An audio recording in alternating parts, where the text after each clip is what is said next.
श्री स्वामी समर्थ. हनुमानजींची अशी एक गोष्ट जी 99 लोकांना माहीत नाही. शेवटपर्यंत नक्की बघा. तुम्ही रोज जय श्रीराम म्हणता, हनुमान चालीसा म्हणता, पण हनुमानजींच्या आयुष्यातील अशी एक घटना आहे जी फार कमी लोकांना माहीत आहे. ही घटना ऐकल्यावर तुमची हनुमानजीबद्दल श्रद्धा अधिक दृढ होईल. त्यामुळे हा व्हिडिओ शेवटपर्यंत नक्की बघा.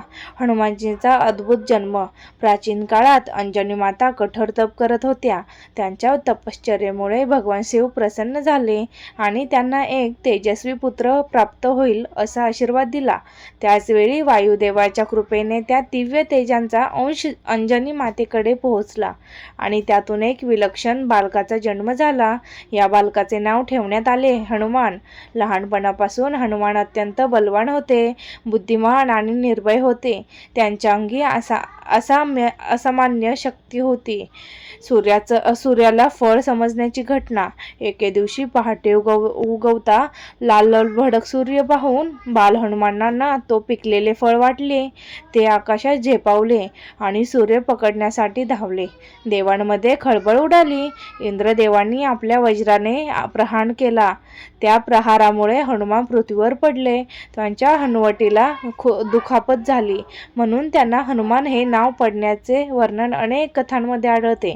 वायुदेव आपल्या पुत्राच्या वेदनेने संतापले आणि त्यांनी वारा वाहणे थांबवले. संपूर्ण सृष्टी संकटात पडली. तेव्हा सर्व देवांनी येऊन हनुमानांना अनेक दिव्य वरदान दिली. कोणी अमर्याद शक्ती दिली, कोणी बुद्धी, कोणी कोणत्याही अस्त्रापासून संरक्षण दिले. रामभक्त हनुमान. काळ पुढे सरकला. भगवान श्रीराम वनवासात असताना त्यांची हनुमानांशी भेट झाली. त्या एका भेटीत हनुमानांनी श्रीरामांना आपले सर्वस्व मानले.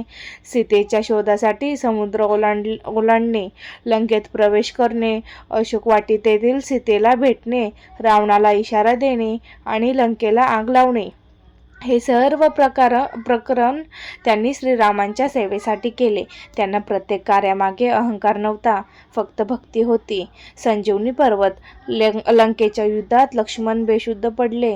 वैद्य सुषेणांनी सांगितले की हिमालयातील संजीवनी वनस्पती आणल्याशिवाय त्यांचे प्राण वाचणार नाही. म्हणून हनुमान तात्काळ हिमालयात पोहोचले, पण नेमके संजीवनी ओळखता आली नाही. क्षणाचाही विलंब न करता त्यांनी संपूर्ण पर्वतच उचलून रणांगणात आणला. या प्रसंगामुळे हनुमानांचे सामर्थ्य आणि निर्णय क्षमता संपूर्ण जगाने पाहिली. खरी शक्ती कोणती? हनुमानांची खरी शक्ती त्यांच्या स्नायूमध्ये नव्हती.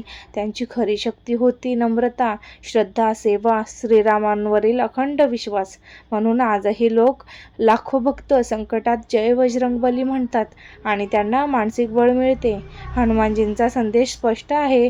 अहंकार सोडा, भक्ती स्वीकारा, सत्याच्या मार्गावर चला आणि कर्तव्याला कधीही विसरू नका. जर तुम्हाला ही हनुमानजीवर श्रद्धा असेल तर कमेंटमध्ये एकदा जय श्रीराम, जय हनुमान नक्की लिहा. अशाच धार्मिक आणि प्रेरणादायी कथा पाहण्यासाठी आमच्या चॅनलला सबस्क्राईब करा आणि हा व्हिडिओ आमच्या मित्रपरिवारासोबत नक्की शेअर करा. जय श्रीराम, जय हनुमान.